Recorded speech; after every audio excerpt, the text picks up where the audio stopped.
Hello and welcome to MotorInc First. Today is a first of sorts because the motorcycle we're going to talk about, this brand altogether, we haven't spoken about before. It's the first time on MotorInc since we started, yes. Yeah. Yeah. And I know many of you have asked us about it. So maybe this time we have a slightly wider conversation as well about Jawa. We will as it have were. to, because I think the way they've approached the Java 350 tells you and forces you to think about the bigger picture too. So yeah, I think we will. Fantastic. So we are talking about the new Jawa 350 for which Shumi rode to Bhuj on his multi, spent I think 14 hours there and rode back. Yeah, see, it If just made anything. sense. Unfortunately, Bhuj is not very well connected to Mumbai by flight. So when I saw the plan of travel, there were people there who had to be put in sleep pods at the Ahmedabad airport, and they had to sleep in a sleep pod and then catch a flight that was X number of hours. Ahmedabad airport has sleep pods? Yeah, I didn't know that either. But basically, when I calculated that transaction, it was just simpler to get on the Multistrada than to get on 2 flights and then have waiting times. And it just didn't make any sense. So I had a good time riding there. I had a good time riding there on the Java 352. I mean, that's a big statement, and we'll get to That's a lot big of statement, yes. why that is a big statement. And as usual, we have not discussed. So this is a shock. Not. I mean, it's a pleasant surprise, but it is a shock. Yes. And I'm glad that we are here. Yeah. So Finally. So let us set a little bit of context here. For those who came in late, Classic Legends has a license to manufacture Java branded motorcycles. The people who own the Yezdi trademark, they also have some stake in this company, which is why they also have access to the Yezdi brand name. And the third brand name that they acquired was BSA.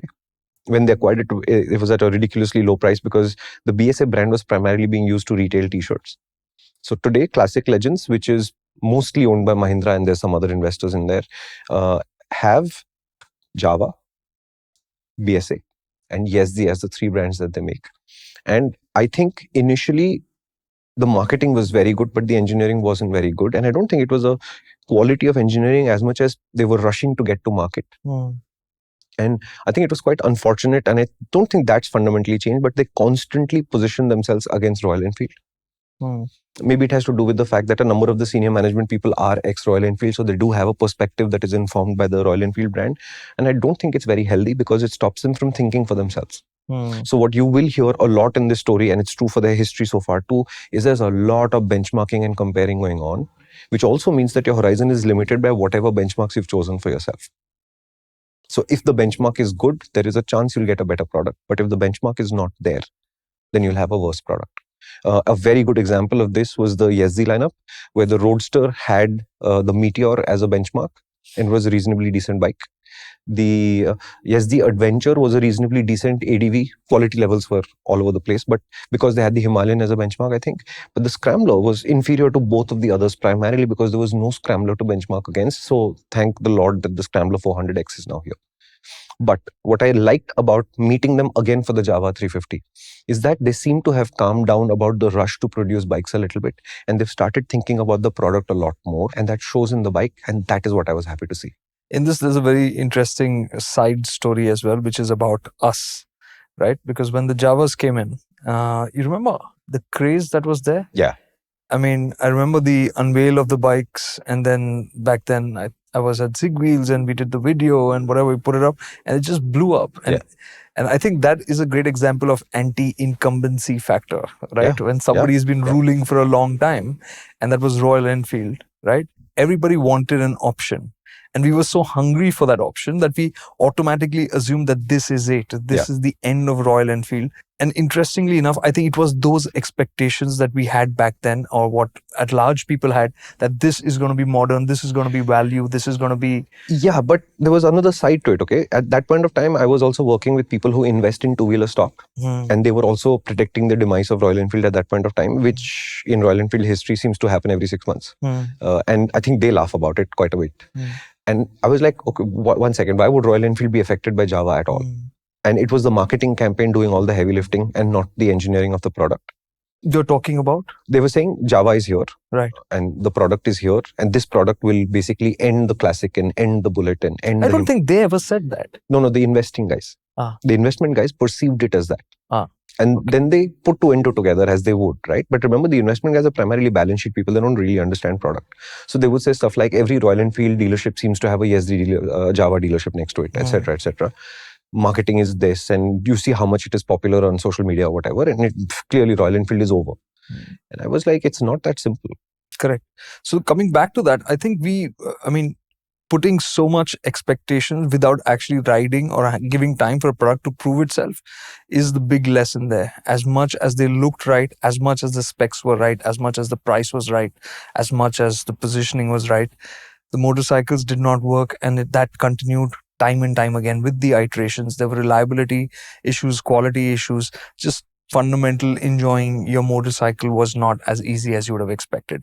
And I think that was the lesson that a lot of people should have taken from that, because a lot of people were emotionally invested in it at that point in time. And there were all the signs of trouble were there, right? Because Kartik and I were riding together on that first launch. The preload on our bikes wasn't the same. I think the speedometers were all over the place, fuel gauges were all over the place. Yeah, and there were clear signs that these products were not ready to be shown to the media, but they were shown anyway. Yeah. And a very powerful marketing campaign was organized around it, but not all of us are affected by marketing at all. At the end of the day, if people can't tell whether the bike has a full tank or is in reserve, there's a fundamental issue with the guys who are designing this product, because somebody they can't ran even out get of fuel then. Multiple people ran out of fuel, and on this ride also people ran out of fuel, because that needle has fundamentally not changed in design. Really? It's still there where you can't see it? It's still a small prong on this side and an arrow on the other side. That's the speedometer that goes down. And you can't tell whether the arrow is the indicator or the prong is the indicator. And then you have to infer it from the speedometer, which has a much longer prong and a small arrow, and then that's the one that I'm supposed to be looking at, not the other one. So there are issues here. Not all of them have been resolved, but what have they done? Okay.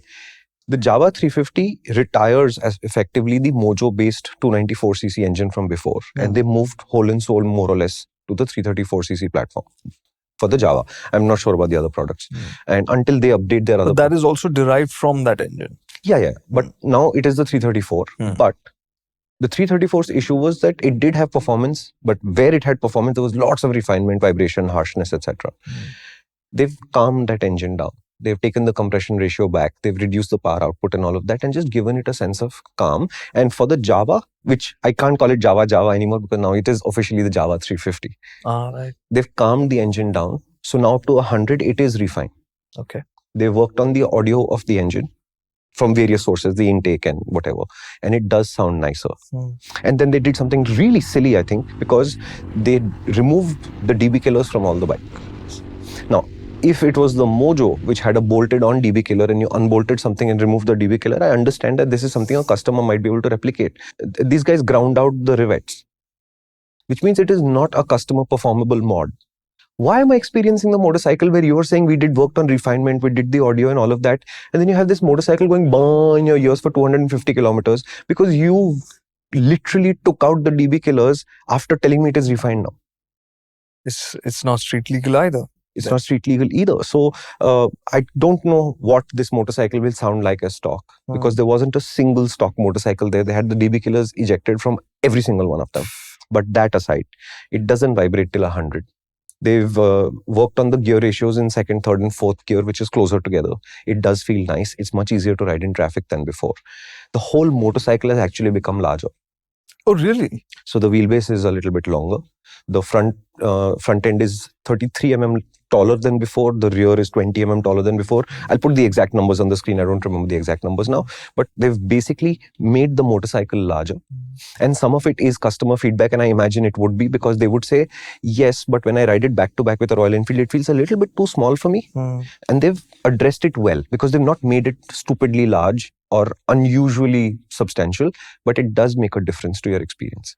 Now, most of you would not have ever ridden a Jawa, a original Jawa, and I hadn't either until the brand brought itself back to life. And just before we were going for the ride, I said, I have to know what a Jawa is, right? So Alan, my colleague at Zig back then, he has his father's Jawa with him, right? So I requested him and it's obviously a prized possession for him. So he very kindly said, yeah, sure, why don't you ride it? And if you haven't ridden a Jawa, you'll never understand how the Jawa and Royal Enfields are different. They are they are different ideas of motorcycling altogether. And riding the old Jawa was a revelation. It was like, right now I'm getting goosebumps thinking about it. The sound, the feel, the lightness, the engineering of it.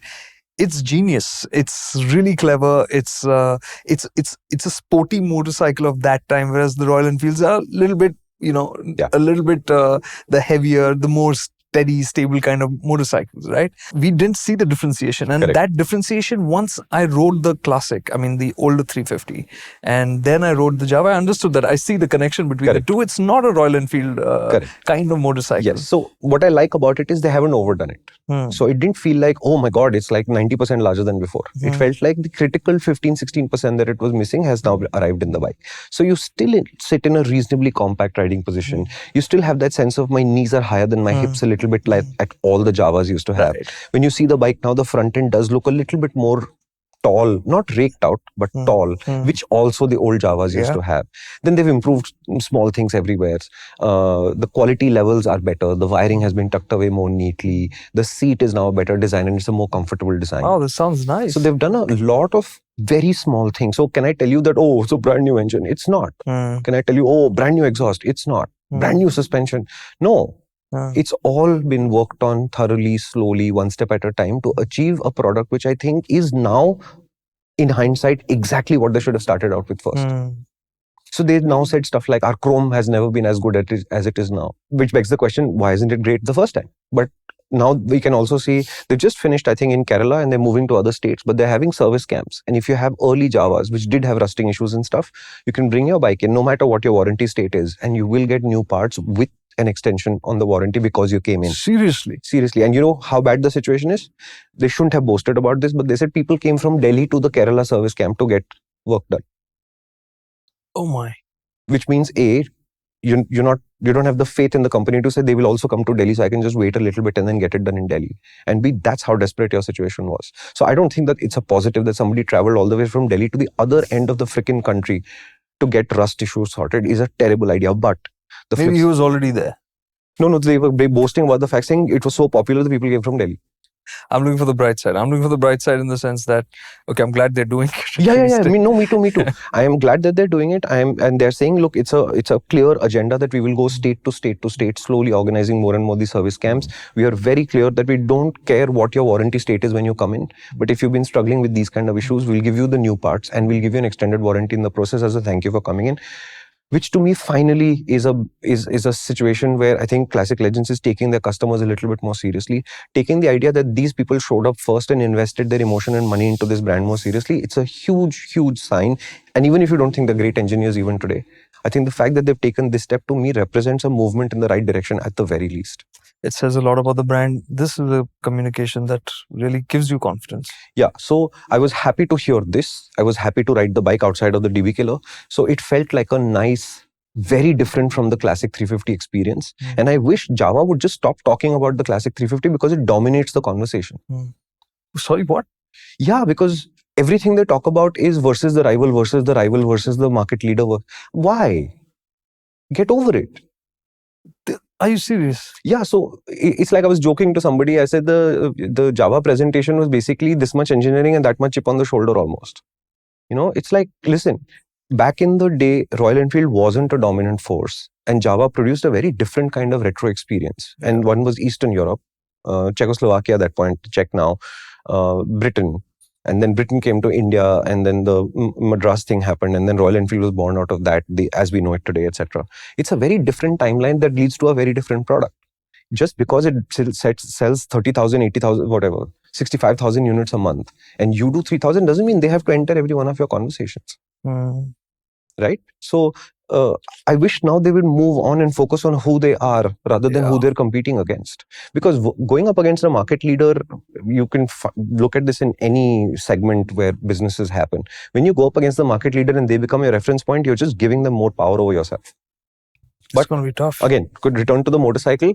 I rode from Bhuj all the way. Can I just go to the basics a bit? Yeah. Just because I remember it's been a long time since I rode that bike. And so it's a single cylinder. It's liquid. Single 334 twin exhaust. Liquid cooled, right? liquid cooled, and the radiators become smaller. Okay. So they said we were able to get so much more efficiency out of the redesign of the radiator that we don't need a larger radiator. So actually, the radiator shrank 20%, I think. Oh, really? So it's a smaller radiator, and it's more compact and sits between the frame rails better now. And it's still a 6-speed? Still a 6-speed, no change there. Okay. Again, refinement work in all of these things has happened. Okay, so part by part, if you were to take this engine apart, you would find that everything has been breathed on at some level or the other. So I don't think, even if you look at the current 334 and the new Jawa 350's 334, even there will be differences. Right. And some of these differences will flow out to other models. And they're saying by the middle of this year, all of their motorcycles will gain refinement and quietness from it. Okay. Not the reduction in compression. They're saying that might be specific to the Jawa 350 as the retro classic. Okay. But other machines will also get these improvements. Okay. This engine was first used on the Perak, which was their custom bobber kind of thing back then. That's when they went from 300 to the 334. Correct. And it was like, for that time of Jawa, it felt like WIP. Yeah. That's work in progress. Yeah. So then, so that's the engine base. That's the engine. So similarly, chassis updates are also a whole bunch of updates. You said it's bigger. How does it feel bigger? I mean, so wheelbase has increased a little bit. Suspension is a little bit taller. Seat height went up 5 or 6 mm, although it's still under 800, so it's still a very accessible seat and all of that. The tires are one size larger than before. So again, small tires are one size larger. Yeah, so small changes that add up to a sense of a little bit more substantial. Again, I like the fact that the Jawa and the Jawa 350, they wanted to be a literal copy of that 50-60s machine that they're inspired by. That they got right the first time. Right. This machine now looks even more authentic because that size has now arrived, and because they not raked out actually, they made the front end a little bit taller. The stance now reminds you of the old machine even more strongly. You know how the old Jawa used to look flat front to rear? It was just like a flat. This has that height at the front. The height in the front, which reminds you of the older machines. Oh, nice. So it does look nice. Finish levels are up.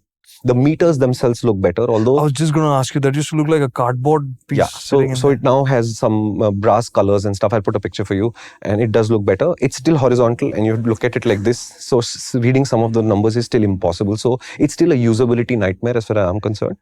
Between the needle design and the fact that it is horizontal placed in front of you like this is still kind of hard to read. Yeah. But it looks better. It looks better finished. They've updated the headlight. They call it Blue Vision, which they chose not to expand on. So we don't know what that means, except for the fact that it's a brighter headlight. Okay. Still a halogen, didn't go to LED in the process. So a whole bunch of small, minute changes that improve the product experience. And my takeaway is not only that I did enjoy my ride, to me, this time was lost. This is the bike that should have happened the first time itself. And this is where the story should have started. So are you saying it doesn't feel worth it for today? No, I'm saying if the brand had started here, that many years ago, they'd be in a far stronger position today. Like today, we'd be seeing way more of Jawas on the road for sure. Yeah, they'd be in a far stronger position. If the marketing hadn't dominated the conversation, the service experience instead had been something they'd worked on. For example, if the parts availability was easier, all of those things had been worked on, which are the real things that customers benefit from, not really the sales and marketing activity. I think this brand would have been a much stronger player in the market today. So overall, I went in with an open mind saying, we haven't spoken about Jawa and MotorInc at all. I don't know what Java has been up to in the last 3 or 4 years, because my testing experiences with them was so bargain basement at some levels that I just didn't care about this brand at all. I didn't care whether they called us, didn't call us, products were good, bad, ugly. We'd just tell people, look, our experience was so bad, you should just not even think about buying a Yezdi or a Jawa, and that was the end of the story for me. Right? If the product is good, I will recommend it even if I'm having a fight with them currently. And if the product is bad, they could be my best of friends and I can't recommend it to you. So I'm happy they called me and showed me this change. This change has meaning as far as I'm concerned. Even if you don't look at their history, people who buy the Jawa 350 have a reasonable shot at having a good motorcycle now. And I see the brand turning around their customer service story a little bit. If they can follow through on that, I think finally you have a good thing. Okay. Shall we talk about the experience now? Yeah, I wanted to ask, what kind of roads? I mean, so Bhuj, I'm guessing it was... Yeah, so luckily for us, we were at the other end of Bhuj from the run. Okay. So you could go south to the Mandvi beach, which I've been to before. It's crowded, very touristy. And we were in the middle of the season and nearing a long weekend. So I said, there's no chance. I'm heading south from here. So you basically go through the town or around the town, north. So they had the option of going to the White Run, which I didn't want to do. So instead, I went even further up and took the new road to Dholavira, which is called Road to Heaven. And it's basically an embankment in the middle of the run. And there was still some water. So it actually looks like you're crossing an ocean. It looks beautiful. It looks beautiful. And in the drone shots, it looks a lot better than it is because it's a really bumpy road. And since the cows can't cross over anywhere else, there's quite a bit of cow pats and stuff along the way. And then the trucks have basically worked the embankment to their convenience. So it's also not flat, but it looks brilliant. Yeah. But in the process, the stretch through Bhuj is the city, with city traffic, and not always the best of roads. Outside the city, reasonably long straight stretches with very long sweeping corners when you do arrive. But that road has become heavily patched now. So heavily patched. Okay. So it is tarmac. There are no broken stretches, no potholes, but there's lots of overbanding and you bounce up and down quite a bit on that. So suspension has to actually work to allow you to cruise through that. Then towards the end, as you go to the Road of Heaven, there is I'm going to say 11 or 12 kilometer stretch, which is like a village kind of road, but it is not with villages around it. So it's very narrow. It has huge soft shoulders because there are trucks carrying stuff on that road, big trucks. And either the truck has to leave the road for you or you have to leave the road for the truck. And I'm happy to say that the Bhuj truckers were very polite. Many of them went completely off-road to let the Jawa go through. And then we stopped on the Road to Heaven, took some pictures. And then I came back and that went a total of, I think, 230 or 40 kilometers in all. So what I learned is that suspension feels stiff initially. But when you hit bumps, small bumps, they sort of disappear. So they've done a good job there. But as the speeds rise, sharper bumps become more and more noticeable. And it's not really comfortable there. So you will want to calm down a little bit. So faster speeds would be like? 100 is where your refinement ends. After that, it starts to vibrate and stress out a little bit. The suspension part that you're saying where you end up. So if the bump is sharp enough, 60, 70, you'll feel it. All right. So if I solve it as the role of this bike of not being a reasonably fast bike, not really a touring bike, you could tour on it, but it's a city bike primarily, I think it's okay. But is there an opportunity to improve further? Yes. Maybe it's just a compression or a damping setting that is out of whack, and one of those settings will change the experience further. I don't know. But it does bounce around once you raise the speeds a little bit. By 100, the sense of strain is there. So if you're already going at 100, you want to pass something, you are dipping into vibration and a little bit of refinement loss to get over it. It's not like it lacks performance there, but it's not very pleasant to use. Okay. Sort of how we spoke about the Speed 400 being smooth below and not so smooth above. I was thinking of the Scrambler actually. The Scrambler where there's, after 100 it felt like a so distinct Speed and Scrambler both do the same thing. 6.5, the refinement picture changes completely. The Jawa is like that. But to me, the 334 had much worse before. From that perspective, they've expanded the range that you can use before you encounter it. So it's okay. I didn't mind it too much. I didn't think it was out of character for this bike to be suffering so much at those speeds. How are the shifts? Because that used to be... It's nice. Yeah. It's cleaned up. Clutch is light. Smooth action. Smooth action, cleaned up. So that's what I'm saying. Every small thing has been cleaned up a lot. So did I struggle with the clutch? No. Was the fueling clean? Yes. Did the gear shifts well? Yes. Is the performance spread usable and reasonable? Yes. Brakes seem okay. The rear brake, I think, can have a little bit more feeling and bite. But again, it's a nuance. I don't fundamentally have a problem with that brake. The seat seemed quite nice. So reasonably glitch free now. Okay. Some usability niggles remain. For example, the ignition key goes here below the tank. The steering lock is right there too. Oh, really? But it's not the same. So you have two keyholes on the side of the bike. It was earlier by the headstock, wasn't it? So exactly. So it's below the tank now, and under the headstock is your ignition lock, is the steering lock, right? So you have to do this and then do this, and it's kind of fiddly. I mean, you could have just integrated it somehow, maybe. I hate that. Yeah. So there's small usability issues where the user experience could be improved further. I always feel like such an incompetent fool when I'm dealing with keys that are down there, because you're always like, kidhar hai? Yeah. It's just, I don't know why it still has to be there. Yeah, and I think this retro thing and it's not just Classic Legends, I think this retro thing is carried too far, where they think that because back in the olden days, it used to be here, we should put it here, or cruisers have it here. There's no such thing. You know what, I'm sorry, while we were discussing all of this, in the back of my head, I was just going on thinking, where does Java go from here? I don't honestly know. I don't honestly know. I don't. I think it just hit me right now is like what Husqvarna has done.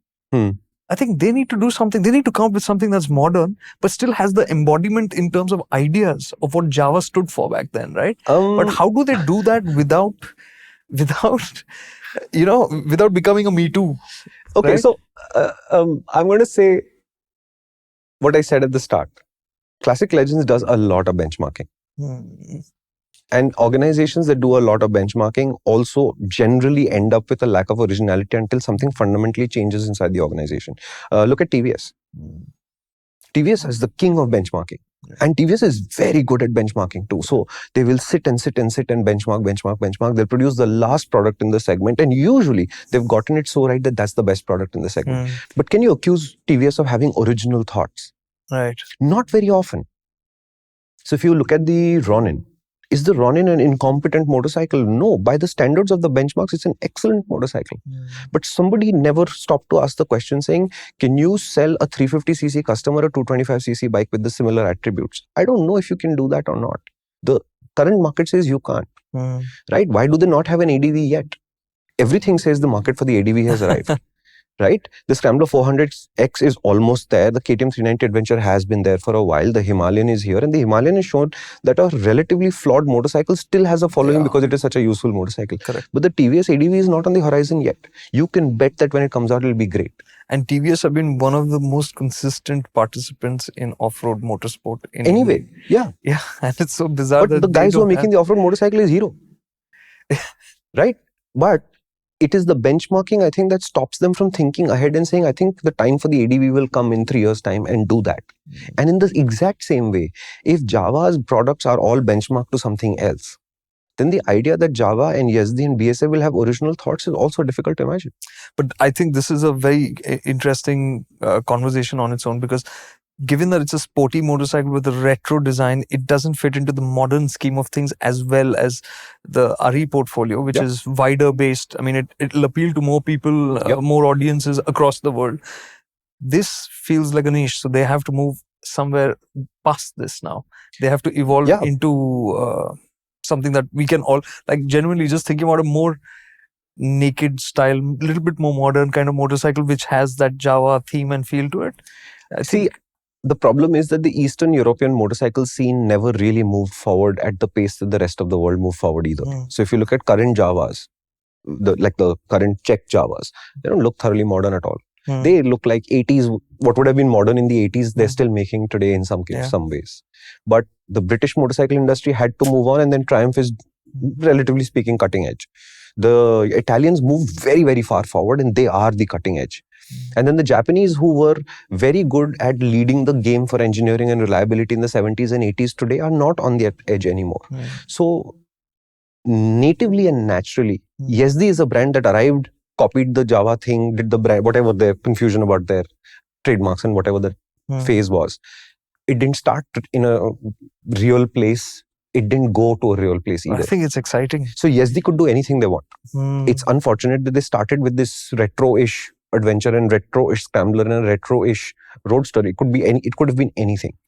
BSA by definition has to go where Triumph is today, Royal Enfield is today, and follow that direction until they build out the retro base to the point where they can do the Triumph thing and say, okay, now we can make completely modern BSAs, which have nothing to do with the past at all.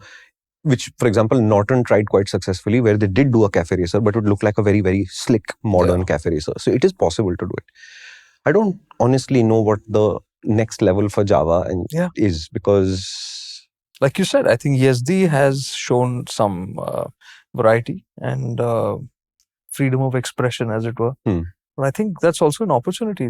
One way to do it is because the brand has not done it anywhere else doesn't mean you can't do it. Yeah, the other way to think about it is they've used 42 as a number. Have 42 different motorcycles that speak to small niches. See, because Yezdi, Jawa have not been afraid of doing versions of their engine. In that sense, they're very different from Royal Enfield. Royal Enfield says, here's the 350J and that goes into 5 motorcycles. And here's the 650 twin and that goes into shortly 6 motorcycles. And therefore, the Himalayan 450 will go into X number of motorcycles. But Jawa has always been playing around with the little bits of output changes and gearing changes through their whole life, right? Because the 334 in the Scrambler, the Roadster and the Adventure is slightly different from each other in the state of tune. The Perak has slightly different and so on and so forth, right? They've not been afraid of it. So to me, if they were to really push, they could have multiple motorcycles with small variations that add up to a slightly different riding experience as the core of the brand. What Royal Enfield does with MIY aesthetically, maybe Classic Legends could be doing with performance. Factory custom. Nice. Effectively, yeah. Cool. Back to the bike then. Yeah. So overall, there's not much. Okay, one sec. Everything seems good. Does it become a nice bike? Is it a nice bike? Look, if the stupid DB killer was in the bike, I would be a lot more confident about how you'd live with this bike. But I basically had the thing screaming in my ear for 230 kilometers. Is that loud? Well, it is, right. It is a Okay, 4-stroke engine. It has 2 exhaust pipes. Both the DB killers have been removed. So my GoPro footage has amazing audio this time. And honestly, it was not a pleasant experience. I do not like these loud motorcycles at all, and I had to struggle with it for the whole. So I would like to tell you that this bike has become so sweet to listen to. I can't. It was taken away from us. So I do want to test it. So nice in my vocabulary is not good. No. So to me, basically it becomes like a acha hai magar, but this no. is See, not. I am not saying a mugger yet because I didn't have the chance to get to the muggers. Did I find the last time there were obvious flaws in the story and there were obvious plot holes in the whole product? They're gone. Right. It seems like everything is on the level and everything is on board and all of that. The interruption to the flow was it was not a street legal motorcycle as we received it. Now, I don't know what the impact on performance is of removing the DB killer. Maybe it's nothing. I don't know. But I don't know.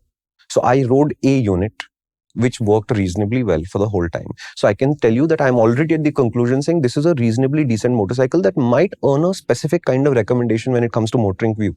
Where in balance, maybe it won't win the comparison test, but it certainly won't lose the comparison test. It won't end up where the Ronin and the Hunter ended, where we opened the story by saying, just please don't get one. Right. I'm saying it may not be that bad anymore. I am seeing a glimpse of a change at Classic Legends that says that might be a reasonably purchasable product. Except for the sawn off bolts and sauce. Sorry. Except for the ground out rivets. Yeah. No, so see, maybe it's a little bit immature to do this kind of thing also. But to all manufacturers, I implore you, please do not modify your vehicles when you're trying to get the media to understand what you've done. If you have an accessory line and you put a couple of accessories on it, that's still okay. So there were a couple of bikes with tall screens and stuff, which is part of the accessory line. Okay, fair enough. Why give me a street illegal motorcycle to start with? Especially when half the story is हमने refinement पे काम किया. Okay. Cool. What do I... colors. They used to have really cool colors. So we were told there's a black. The tank side remains chrome. There's a black. We rode the maroon one, and there's a new orange, which I think looks quite nice. Okay. Orange. Some mystic orange or mystique orange or some such, but it looks nice. Nice. Metallic orange color. Yeah. All the chrome's been upgraded. So chrome looks like chrome until you've lived with it 6 months, so we'll see. And price-wise, where does it fit in? It's about 10,000 rupees more than before.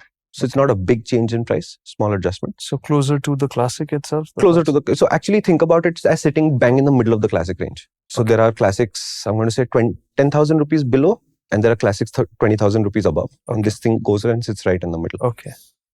So and there are no variants in this. There's just the Jawa 350. No, I don't think there are variants in this. No. It's a dual channel ABS motorcycle. It comes in 3 colors. It's one spec. You can buy a whole bunch of accessories if you want, and they're working on luggage and stuff like that. And it goes and sits literally halfway through the Classic 350's price range. Awesome. Which also puts it more or less halfway through the Bullet price range. The cheapest Bullet 350 is obviously substantially cheaper because that's 1,70,000. Oh. And this is 210, I think. Okay. So to me, I don't know that you will watch MotorInc First and then go out and buy a Jawa 350. But I'm saying when it comes to view, when it comes to the state, when we have to live with it in Mumbai a little bit and get a sense of what this motorcycle does, I cannot confidently tell you that the story will just go to a very bad place, which is how it would have been earlier with this brand. I think they're turning it around. I wish them the best of luck. And I hope what you said is a critical thing, that they do have a plan for the direction that the Jawa brand needs to take. I hope that the flexibility and latitude of the Yezdi brand is exploited. And I want to see what they do with BSA, because if the BSA 650 is a single going up against the Royal Enfield 650 twin, I don't think it's going to do much. All right. Yeah. So if you have any more questions about the Jawa 350, do let us know in the comments. Shumi surely will get back to you. And for now, thank you so much for watching. Before we sign off, I will stress on the point that this experience that Shumi's had is not going to be enough for us to say whether you should be buying this or looking at it more closely. He needs to ride it more, and you should definitely ride it before deciding. So yeah, if you do that, let us know in the comments, and we'll definitely be getting back to you once we ride it further. Thanks so much for watching. Thank you so much.